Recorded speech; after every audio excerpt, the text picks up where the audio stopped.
So uh, we are going to discuss the recovery in the distributed database system.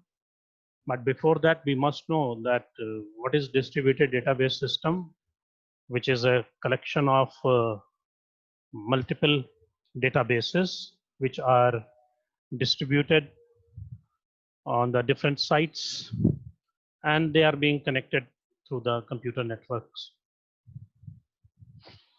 So logically, this multiple databases are interrelated and are being distributed at the different sites and are being connected through the computer network.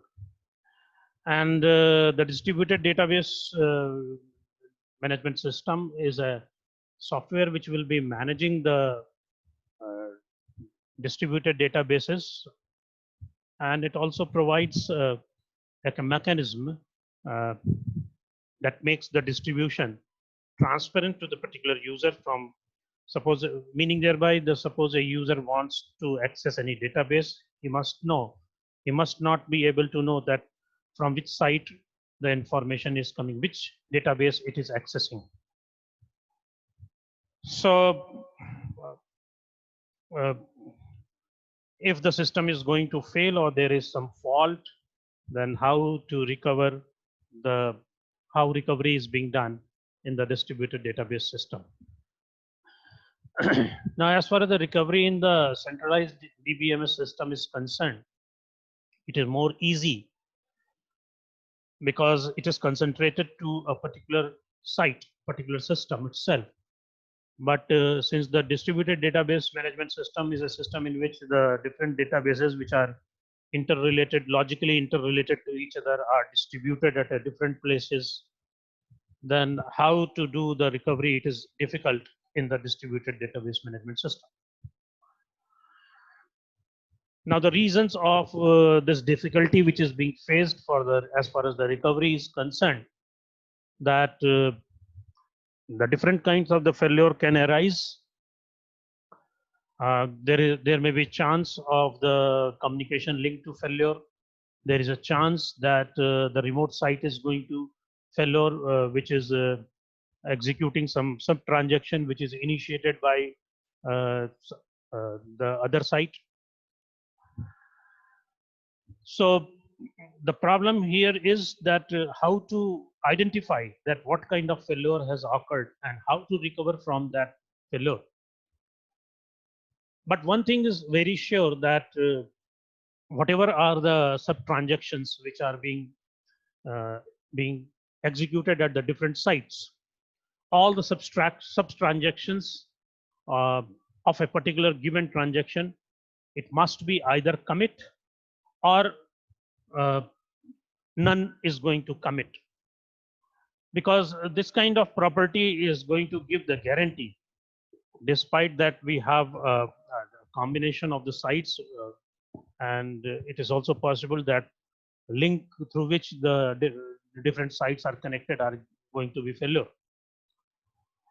So this guarantee that either all the sub transactions of a particular transaction should commit or none of them should commit. And this guarantee can be achieved by using a protocol which is known as commit protocol. Now, as we know that in the centralized distributed database system, certain actions are carried out in order to do the necessary information as far as the recovery is concerned, recovery from the failure is concerned. So normally we maintain a log at each site, and in addition to the different kinds of information which are maintained in the centralized database management system, actions that are taken part of the which are related with the commit protocol are also being logged. And the widely used the commit protocol is the two-phase commit protocol. But before going to discuss about the two-phase protocol, let us just discuss that is the what is the normal execution and what is the commit protocol is. Now, what happens during normal execution? Each site is maintaining a log, and the actions of the sub transactions which are being done are logged at the site where it is being executed.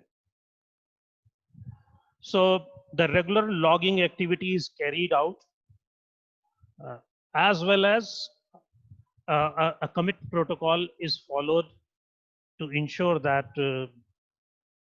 all the sub transactions of a given transaction, either they are going to commit or they are going to abort uniformly. So we know that we have every site we have a transaction manager. So the transaction manager at the particular site where the transaction is being originated is called the coordinator of the transaction for that transaction. And the transaction manager at the different sites where the sub transaction is being executed are known as subordinates. So what is actually the two-phase commit protocol? Because in this two-phase commit protocol, we used to do some exchange of the messages, as well as we used to do some recording of the logs. So when the user is going to decide to commit a particular transaction, the commit command is being sent to the coordinator for that particular transaction, and that is going to initiate the two-phase protocol.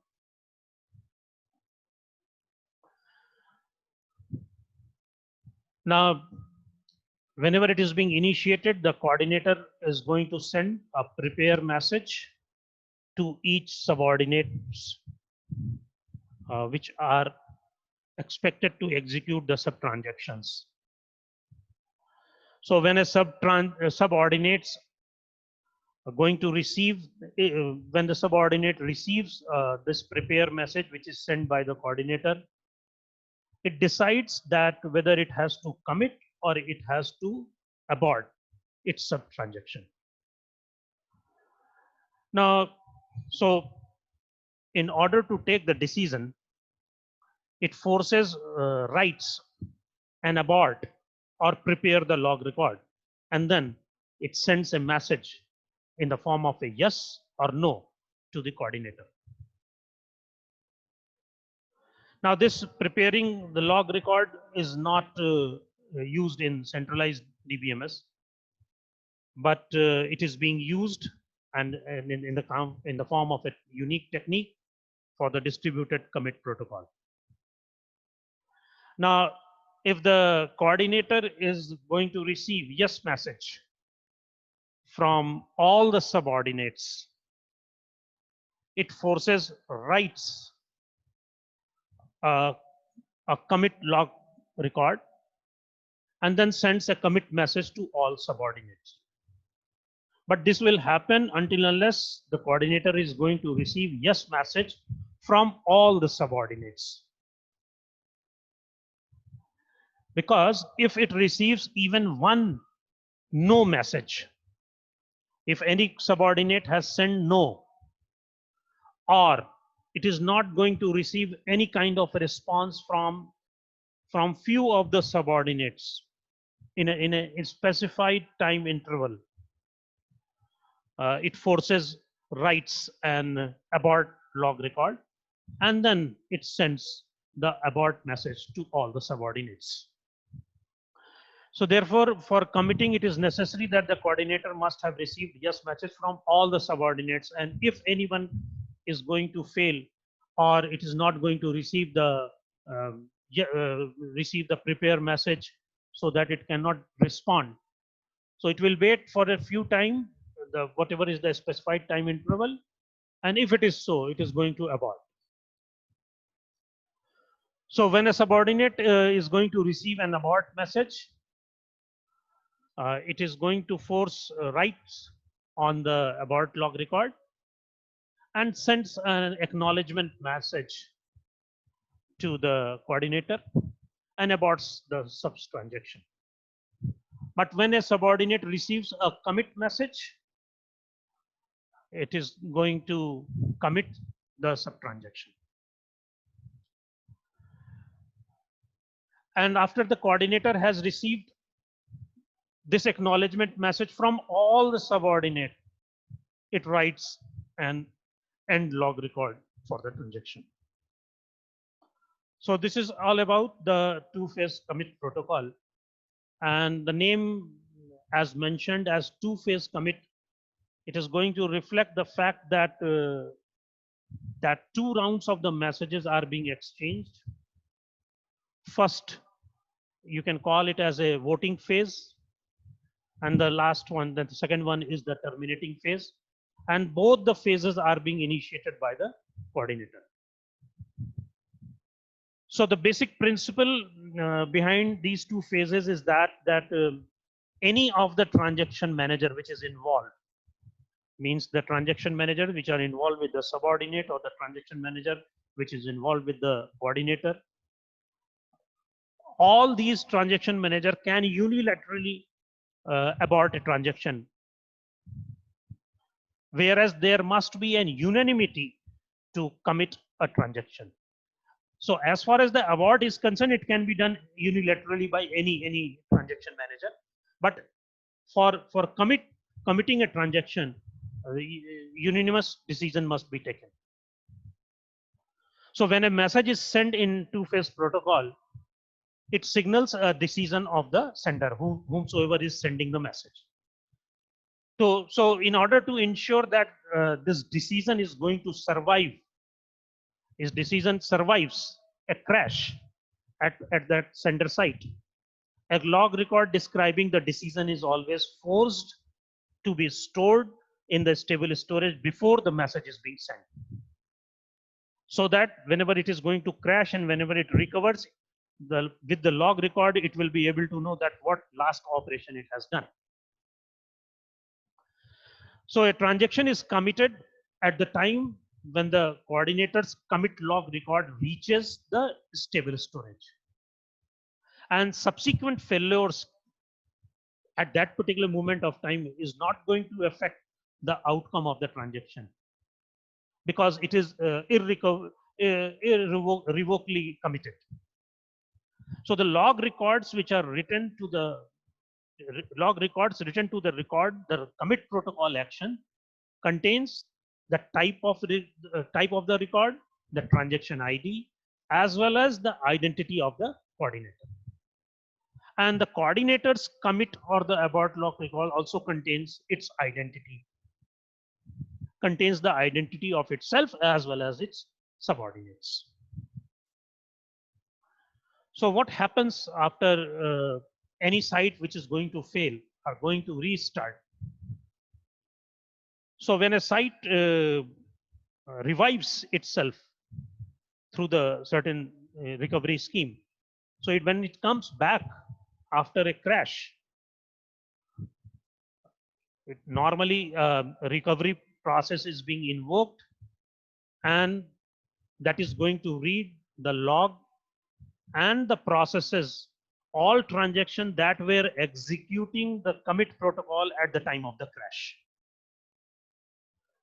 So the transaction manager at that particular site may be the coordinator for some of these transactions and subordinate for the others. So normally we follow the recovery process in this way. The first one is, if we have to commit or abort the log record for the transaction T, suppose T is a transaction which is to be done. So if it has to commit, then it has to do redo operation. If it has to abort, it has to do undo T respectively. But if this site is the coordinator site, then it must periodically send. Now, how it can be recognized that it is a coordinator site? Because it can be determined by the commit or the abort log record, which is stored and the stable storage. So what it has to do, it has to periodically send commit or the abort message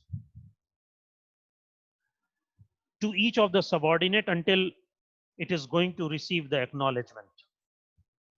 And after it has received acknowledgement from all the subordinates, it is going to end the log record for that particular transaction. Now, if we have a prepare message, if we have a prepare log record for the transaction T, but no commit or the abort log record, then that particular site must be the subordinate. And what will be done in that particular case? It is going to repeatedly contact the coordinator site to determine what is the status of transaction T. And once the coordinator is going to respond, either the commit or the abort, it is going to write correspondingly its own log record with the help of redo or undo the transaction, and then write an end log record for that transaction T. But if we have no prepare, if we have no prepare, no commit, no abort log record for the transaction T, then the transaction T certainly could not be voted to commit before it is going to crash. So in that particular case, that transaction manager can unilaterally abort and undo the transaction and write the end log record. So in this case, we have no way to determine whether the current site is the coordinator or it is a subordinate for the transaction T. However, if the site is a coordinator, so it might have sent a prepare message prior to its crash. And if it is so, other sites may have voted yes. If such subordinate sites, if such a subordinate site contacts the recovery process at the current site, and we know that the current site is the coordinator for the transaction T, and given that there is no commit or abort log record, then the response to the subordinate should be to abort the transaction T. But if the coordinator site for a particular transaction T is going to fail, subordinates who have already voted yes, they are not able to decide whether it has to commit the transaction or it has to abort the transaction until the coordinator is going to recover. Until unless the coordinator site is not going to recover, the subordinates are not able to decide, even though they have voted yes. So in that particular case, the transaction T will be blocked. So it is called the blocking stage. And that is one of the disadvantage of the two-phase protocol. So in principle, the active subordinate, what they should do, the subordinate sites which are active, they should communicate among themselves. And if at least one of them contains an abort or the commit log record for the transaction T, its status becomes globally known. So in order to communicate among themselves, all the coordinates must told about the identity to the other subordinates, and when it has to be done whenever they are preparing and sending the prepare message to the other sites. So with this, it is very much clear that two-phase protocol is vulnerable if the coordinator is going to fail, and if the coordinator failure during the recovery, because if all the subordinate has voted yes, the coordinator may have to decide to abort T, and this decision cannot be determined until the coordinator site recovers. So in this way, I have tried to cover that how a site recovers from a crash, but what should a site that is involved in the commit protocol should do if a site that it is communicating is going to fail. So if the current site is the coordinator, it should simply abort the transaction. But if the current site is the subordinate, then and it has not yet responded to the coordinator's prepare message in the form of a yes or no, it can abort or it should abort the transaction, and it cannot commit either. It cannot commit, it cannot abort, and it is blocked because the ultimate thing depends upon the coordinator's liveness. Until unless it is not going to recover, it is not able to decide. The subordinates are not able to decide that whether to commit or whether to abort. But in this particular case, if the coordinator is going to crash, the subordinate must periodically contact the coordinator until they are going to receive a reply.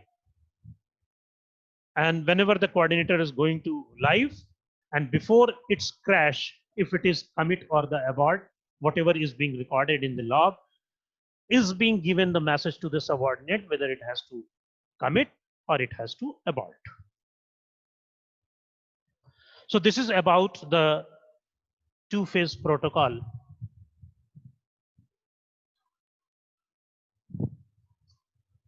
Now, the next one is the three-phase commit protocol, which is going to avoid the blocking disadvantage whenever the coordinator is being failed. So this three-phase commit protocol is going to avoid the blocking even if the coordinator site is going to fail during the recovery. So the basic idea of this three-phase protocol is that when the coordinator sends out the prepare message and receives yes votes, yes message from all the subordinate, it sends all the sites a pre-commit message. Instead of a commit message, it sends a pre-commit message rather than the commit message. So when a sufficient number of acknowledgement have been received from the subordinate to the coordinator writes a commit log record and sends a commit message to all the subordinates. So what used to happen in the three-phase protocol, the coordinator effectively is going to postpone the decision to commit until it is going to sure that enough sites know about the decision to commit.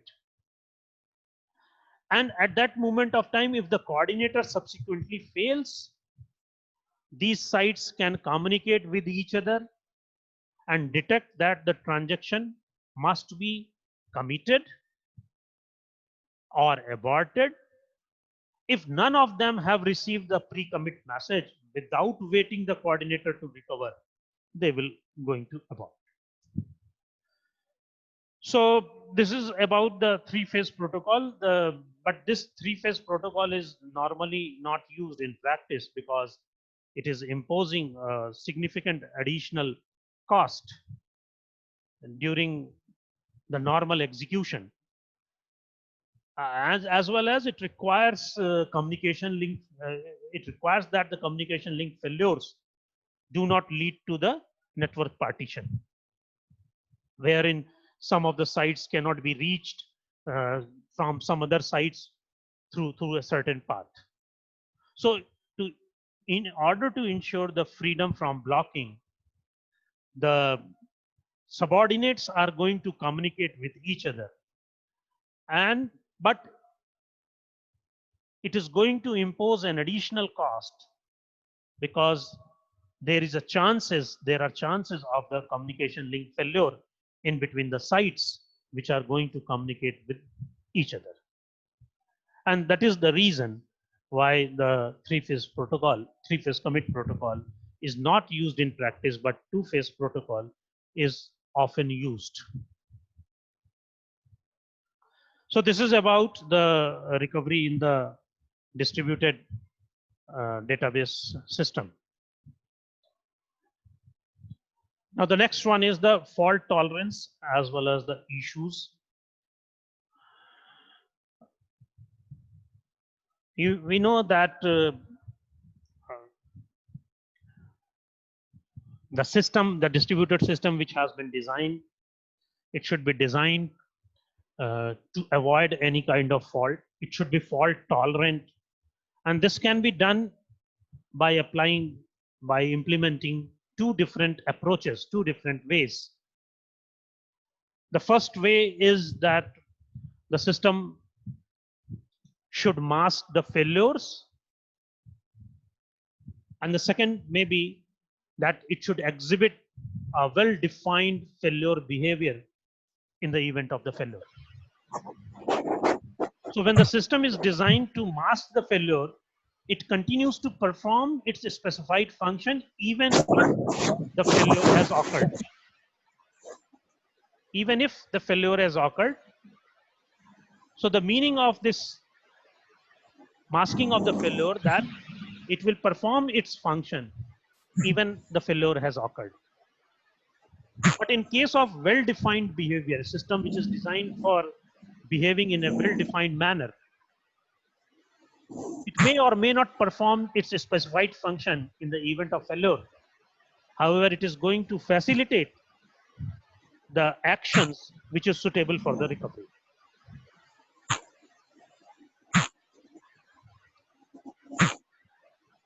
So if you want to have an example, well-defined behavior example during a failure is that whatever changes which are being made in a database by a transaction are made visible to the other transactions only if the transaction is successfully commits.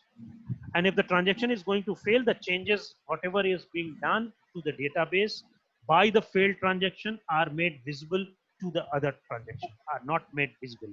It should not be visible to the other transaction. Thus, it is not going to affect the other transactions. So this is how the fault tolerant system can be made.